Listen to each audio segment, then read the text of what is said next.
será a palavra de ordem de 2022?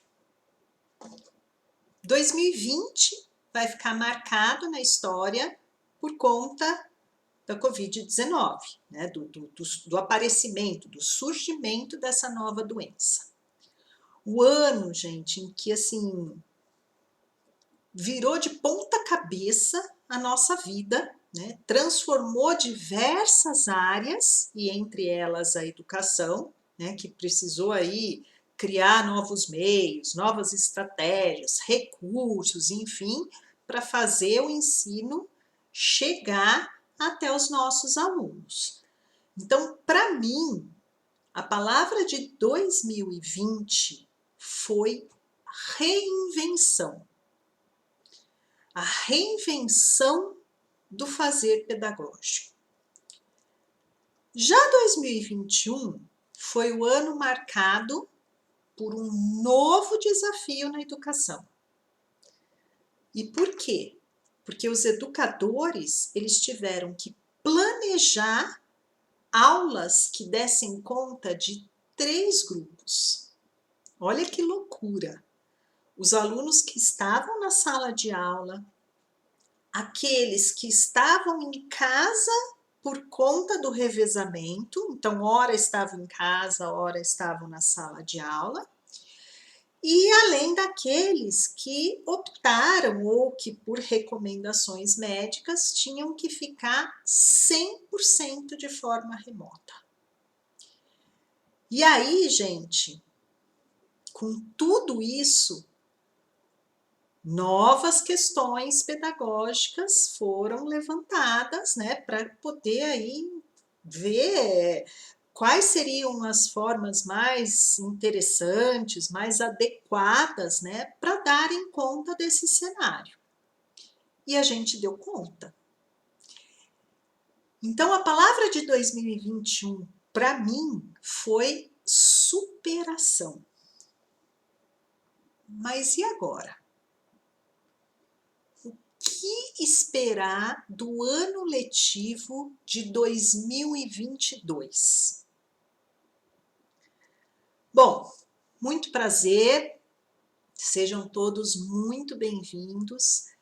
Meu nome é Cris Corsini e aqui nós discutimos estratégias para que todo educador, professor, psicopedagogo, professor particular, orientador educacional, coordenador, enfim, qualquer profissional que trabalhe na área da educação com a questão da aprendizagem possa transformar o seu aluno em um estudante, entendendo como o nosso cérebro aprende.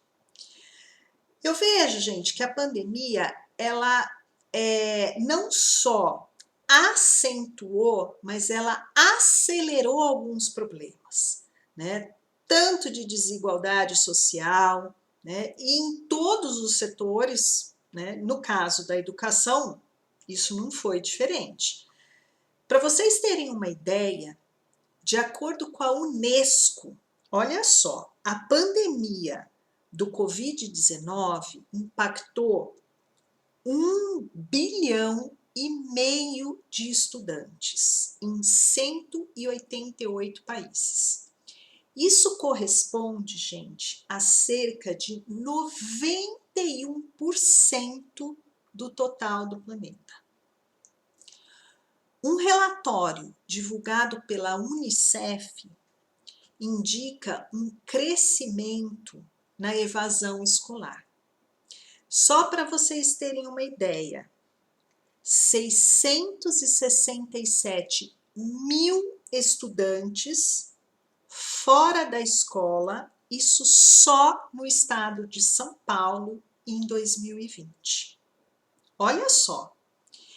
E isso tem a ver com 2 fatores. O primeiro, pela própria quebra, pela ruptura do vínculo com a escola, com a educação. E o segundo tem a ver com o baixo desempenho. E aí, por conta disso, a questão da motivação. Então, vejam bem, o peso da suspensão das aulas, da oferta e do acesso, né, às atividades educacionais, e ainda a perda das relações interpessoais, elas impactaram, gente, de uma forma assim brutal os nossos alunos. E a gente vai ter, sim, que lidar com esses problemas, consequência, né, de toda aquela privação agora. Nós vamos ter que lidar com as consequências disso. Nós vamos dar início às aulas agora em 2022, ainda vivendo um cenário de pandemia. Embora, lógico, muito melhor do que em 2020. Pelo menos a gente tem toda a equipe escolar vacinada, né? A gente está em plena campanha de vacinação das crianças. Mas mesmo assim, nós ainda estamos lidando com diversos desafios e muitas incertezas. Algumas escolas ainda não têm recursos e estrutura adequada, tem ainda dificuldades com relação à adequação às novas metodologias e ferramentas digitais, né? Porém, os aspectos mais desafiadores, na minha opinião, dizem respeito às questões relacionais, né, por conta aí da perda da convivência dos alunos no meio escolar, e também a falta de uma rotina de estudo adequada. Esses são os dois pontos mais assim nevrálgicos que hoje nós temos como grandes desafios nesse ano de 2022. Então, gente, aprendizagens essenciais, currículo contínuo, apoio aos alunos e às famílias, replanejamentos, né, constantes. Esses, acredito eu, que são os aspectos que vão dar o tom na virada desse ano letivo. Hoje nós enfrentamos um cenário ainda mais desafiador. Por quê? Porque nós acumulamos defasagens, tanto cognitivas quanto relacionais, de 2020 e de 2021. E apesar de as atividades escolares buscarem o retorno a essa normalidade ou a esse novo normal, né? O que a gente tem que pensar é que os alunos retornam às atividades presenciais totalmente diferentes daqueles que foram para casa lá em 2020, no início da pandemia. Isso precisa ser considerado, isso precisa ser levado em conta.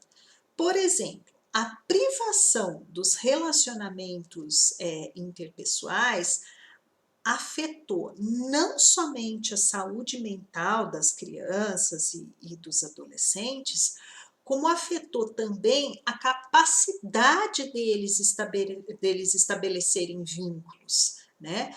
Por conta do comprometimento de algumas habilidades, como a tolerância, como a comunicação, a confiança.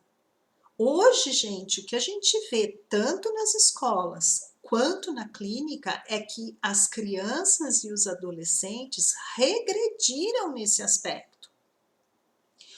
Conflitos hoje mínimos são gerados assim por conta de uma coisinha boba.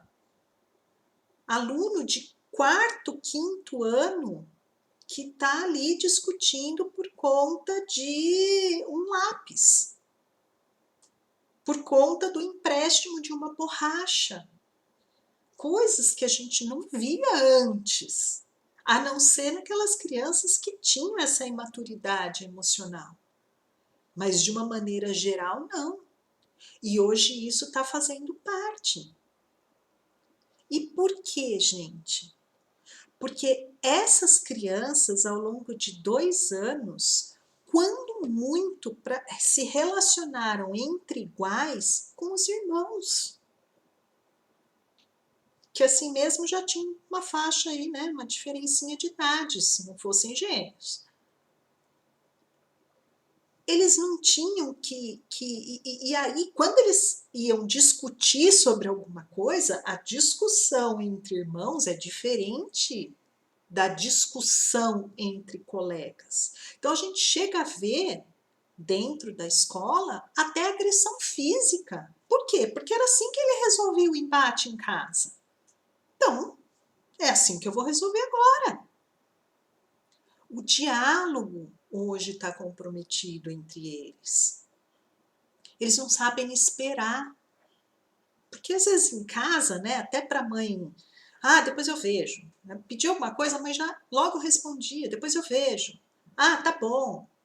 Depois a gente conversa. E hoje, quando ele faz uma pergunta, ele quer uma resposta imediata, nem que seja o depois eu vejo, depois a gente conversa. Eles não têm paciência para esperar. A questão da escuta está comprometida. Acho que até mais do que o diálogo. Né? Então, assim, adolescentes, gente, privados desse convívio social, como que isso, né, comprometeu a saúde mental, a saúde emocional deles, numa época em que as relações interpessoais são fundamentais.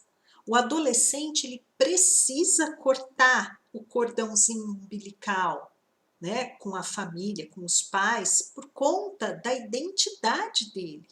Só que nós, seres humanos, somos seres relacionais. Nós precisamos disso. É o sentimento de pertença. Então, se eu corto daqui, eu tenho que amarrar dali. E se eu cortei, então, com a família daqui, eu preciso me amarrar aonde? Com quem? Com o meu grupo social. Esses colegas, esses amigos passam a ser a minha referência. E eles foram privados disso. Então, gente, mais do que nunca, o conceito de escola integral, não no sentido de horário integral, de período, né, manhã, tarde e noite, mais do que nunca, né, é uma escola integral no sentido da necessidade de oferecer uma formação plena, uma formação total. Isso precisa sair do papel, precisa sair do discurso só na hora da matrícula e precisa ser colocado em prática de forma intencional, planejada. Não é assim, a gente acha que trabalha. Não, eu não estou falando em ter aulas disso, mas eu estou falando que isso precisa ser pensado. Precisa ter uma intencionalidade pedagógica por trás dessa prática, ok? Primeiramente, para que a escola volte a ser um ambiente atrativo, para que a gente evite a evasão escolar, né? E aí entra o dar sentido ao aprender. O que significa aprender para mim? Mostrar que o conhecimento está diretamente relacionado ao mundo em que eu vivo, o meio, né, que me rodeia, que faz parte do meu cotidiano. Isso precisa ser trabalhado com as crianças. Então, e com os adolescentes, lógico. Então, por exemplo, uma aula de música eu posso trabalhar de forma que eu ensine física. Eu posso usar aulas de culinária para ensinar história. para ensinar geografia, para trabalhar química, conceitos de física, de biologia com os estudantes. Eu posso fazer uso desses recursos. Isso é fundamental, gente, mostrar que o conhecimento é um todo e que conhecimento é mundo. Não são gavetinhas que eu coloco ali informações. Essas informações dizem respeito a mim, ao meu mundo. E segundo, gente, além desse fazer pedagógico, é trabalhar sim com relação às habilidades socioemocionais. É preciso, assim, mais do que nunca, gente, estimular, promover espaços para que esses alunos conversem, para que esses alunos falem sobre sentimentos, aprenda a dar nome a esses sentimentos. O que é aquela coisa esquisita que eu estou sentindo aqui? Que não tá legal. Isso tem um nome. Que sentimento é esse? Esse sentimento é derivado de uma emoção. Então, de onde vem? O que eu faço com isso? Como eu lido com isso? Para quê? Para que esses alunos se fortaleçam emocionalmente, para que esses alunos se sintam acolhidos na escola. Por quê, gente? Acolhimento não é só mimimi, tchu-tchu-tchu, não é só falar a língua do inho. Ai, que bonitinho, que belezinha. Não é isso. Isso não é acolhimento. Acolhimento não é passar a mão na cabeça do aluno. Não é ser o educador só legal. Isso não é acolhimento.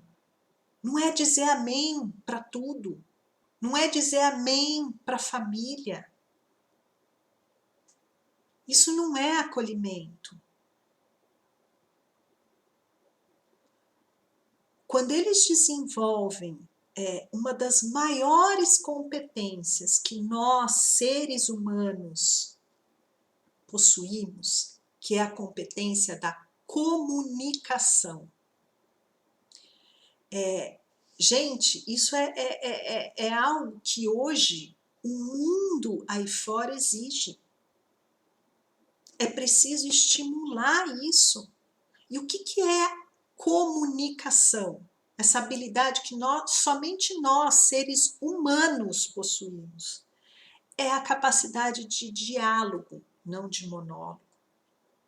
E o diálogo implica em respeito, implica em tolerância, implica em saber falar, implica em saber escutar. Essas crianças, esses adolescentes hoje não sabem escutar. É só o eu falo, você. E quando o outro está falando, ele está pensando, está em Nárnia. Não, essa habilidade precisa ser trabalhada. Da escuta, da fala. Por quê? Porque isso é a competência da comunicação. Então, acolhimento está ligado ao diálogo. Eu entendo que você está sentindo isso, porém, então é também dizer não. Ok? Por quê, gente? Porque além dos cuidados com a doença em si, né, que ele coloca em risco a vida, ok? Esse também é um momento sensível sob o ângulo de vista psicológico, da saúde mental. Tem muita gente ansiosa, tem muita gente estressada, tem muita gente desiludida, sem perspectiva pela realidade que a gente está vivendo. Então é preciso despressurizar. É igual cabine de avião. Quando o avião pousa, ele não pode simplesmente abrir as portas e os passageiros descer. Tem que aguardar. Tem que aguardar esse momento de despressurização. Então, hoje, a gente está Tudo é isso, precisa despressurizar. Calma. E aí, a escuta ativa, as questões socioemocionais, elas voltam a surgir, né? Porque a gente precisa pensar em como criar esse ambiente de retorno. Ok? Mas tem um aspecto muito maior também, acho que estão ali no mesmo nível, né? O aspecto pedagógico. Gente, nós vamos ter que trabalhar de modo que os déficits, as lacunas de aprendizagem causados pela pandemia sejam corrigidos. E isso de uma maneira, assim, de forma mais rápido possível. Para quê? Para que não acarrete problemas ainda maiores no futuro. Só que tem uma questão. Não tem ser humano que mais torce pelo desempenho acadêmico de uma criança ou de um adolescente do que o professor. Né? Acho que a pessoa que mais torce para que a criança e o adolescente aprenda, com certeza é o professor, mais a pé do que pai e mãe. Só que, nesse momento, gente, é preciso a gente controlar a ansiedade, respira, calma. A gente precisa segurar um pouco em relação a essa aprendizagem dos alunos. A gente precisa ir aos poucos, porque senão espana. O aluno espana. Se a gente for com a... Porque precisa isso, porque precisa aquilo, porque eu preciso... Porque... Calma. É um pouquinho por dia, todos os dias. E aí a gente vai aprofundando as habilidades essenciais. Não dá para a gente recuperar tudo, gente. Então, calma. O foco é naquilo que é fundamental para que o aluno aprenda. Esse é o pulo do gato. Esse é o pulo do gato. Não dá para a gente pegar um ano, dois, na verdade, né, 2020, 2021, querer trabalhar junto com 2022. Gente, não dá. Isso é humanamente impossível para nós, educadores, e para os alunos, lógico. Então, o que a gente tem que fazer? É qualificar aquilo que a gente oferece para os alunos, selecionar o que é mais relevante. E aí, gente, o que vai ser a nossa bússola é a BNCC. Essa é a bússola do fazer pedagógico. E com certeza, gente, ao fazermos isso, com certeza nós já estaremos começando a sanar os problemas. Então, calma, respira, calma. A gente tem que trabalhar com nivelamento, mas é lógico que não é só isso. Por quê, gente? Porque a gente não pode focar só em preencher lacunas. Porque hoje, assim, o desafio maior da educação, o desafio que a maioria dos nossos alunos enfrenta é o quê? É o desafio de retomada do hábito de estudo. Esse é o desafio maior. Porque se a gente ficar preocupada só em preencher lacunas, né? Em conteúdo, tá, mas eu estou preocupada em encher um tanque de gasolina de um carro que não tem motor. Para que eu estou enchendo o tanque de gasolina? Não tem motor, não vai funcionar. Para que eu estou preocupada tanto com preencher lacuna, se esse aluno não sabe nem o que fazer com aquele monte de coisas, ele não tem esse hábito de estudo. E só a sala de aula não dá conta. Nunca deu, na verdade. A gente já sabe disso. Isso é para um aluno, mas a gente não quer um aluno, a gente quer um estudante. Então, o primeiro passo disso tudo é entrar com a questão do estudo em casa, organizado, planejado. Para vocês terem uma ideia, a Fundação Lehman, ela encomendou uma pesquisa para o Datafolha. E essa pesquisa mostrou, olha só, que no período em que as escolas ficaram fechadas, 43% dos alunos passaram o tempo na frente da TV. 37% ficaram grudados em vídeos. Então, assim, o que você fez, provavelmente deve ter sido essa a pergunta, né? O que você fez enquanto você não podia ir presencialmente para a escola? Ok, as aulas podiam até estar rodando lá online, mas não. Eles ficaram na frente da TV. Eles ficaram assistindo vídeo. Então, olha só, gente. A gente aqui preocupado em conteúdo, mas a gente só estava enchendo o tanque de um carro sem motor. Por quê? Porque se de uma hora para outra nós educadores tivemos que reinventar o nosso modo de ensinar, podem ter certeza, os alunos também precisaram reinventar o modo de aprender. E em casa, sozinhos, fazendo da tela do computador a sua única janela para o mundo, sem alguém que efetivamente tivesse conhecimento, habilidade técnica para fazer esse acompanhamento dele, ele se virou como pôde, gente. E mais, ele se virou como ele bem quis.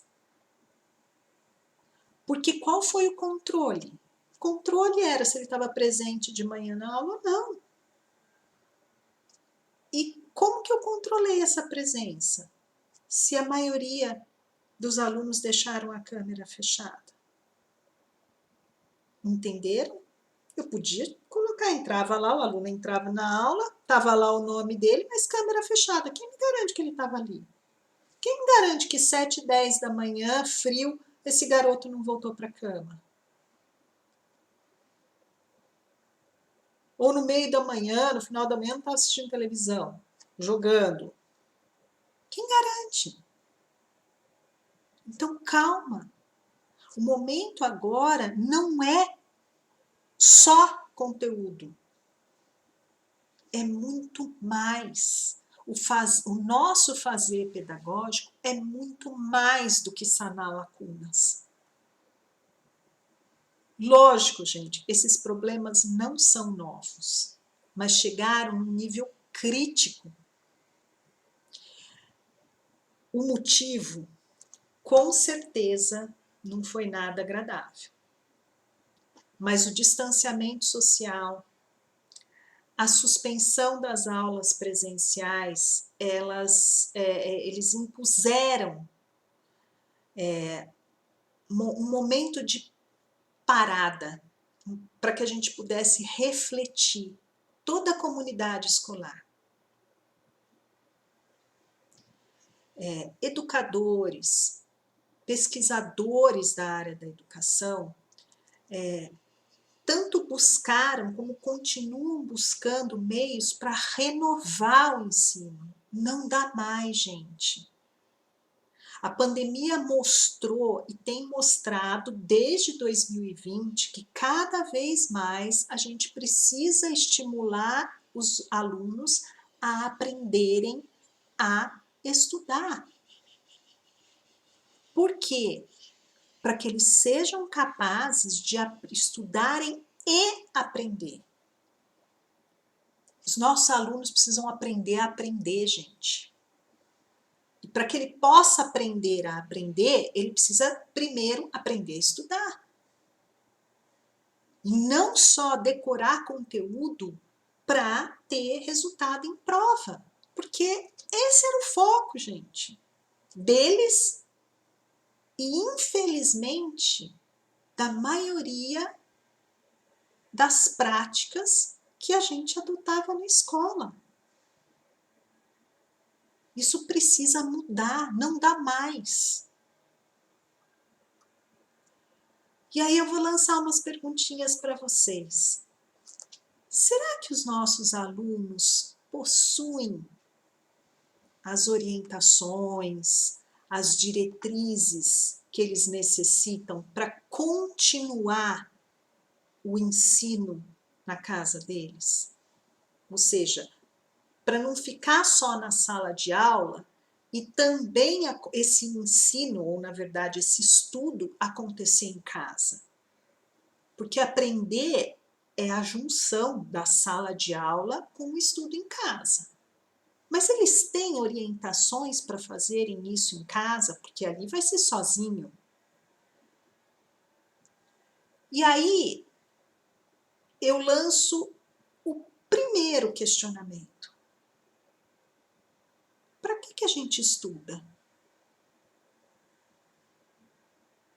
Porque quando eu lanço isso para eles, gente, aí eu consigo trabalhar com eles as orientações para esse estudo acontecer.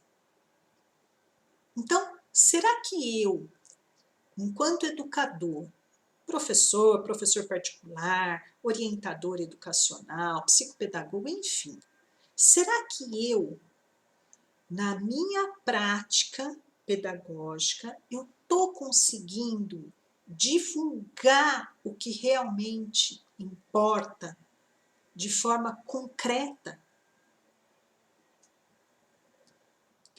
No início da nossa conversa, eu perguntei qual será a palavra de ordem do ano letivo de 2022. Então, para mim, a palavra poderia ser virada. Virada. Não dá mais, gente, para a gente simplesmente seguir do ponto de onde nós paramos. Fingir que nada aconteceu e a gente parou aqui lá em fevereiro, março de 2020, então é daqui que eu tenho que seguir. Não, não dá. Nós somos diferentes. Nós, educadores, alunos, a escola, gente, tem que ser diferente. Não dá mais. Então, por que virada? Virada do ensino, da forma de ensinar. Virada da aprendizagem. Virada para que essa aprendizagem aconteça de verdade. E para que isso aconteça, para que essa virada de aprendizagem aconteça, eu preciso também fazer a virada da concepção de estudo. A escola, gente, precisa retomar, legitimar o seu real papel. Escola é feita de gente, por gente. Gente que gosta de gente. Gente que forma gente. Porque todos nós nascemos pessoas. Todos nós nascemos seres humanos. Mas para sermos gente, precisamos de gente que trabalhe na formação e na transformação da gente. E essa formação e essa transformação precisa ser total. No que diz respeito à escola, eu entro como um aluno e eu tenho que sair um estudante. Então, esse é o papel da escola. Essa é a função primeira de todo educador. Transformar o seu aluno num estudante. Então, gente, reflita sobre isso, escrevam comentários, curtam o vídeo e não esqueçam de se inscrever aí no canal, porque sempre tem conteúdos ligados a essa questão do hábito de estudo, de como o cérebro aprende e por aí vai. Além de aqui no YouTube, eu também estou no Instagram, no LinkedIn e no Facebook. Até a próxima, pessoal. Valeu!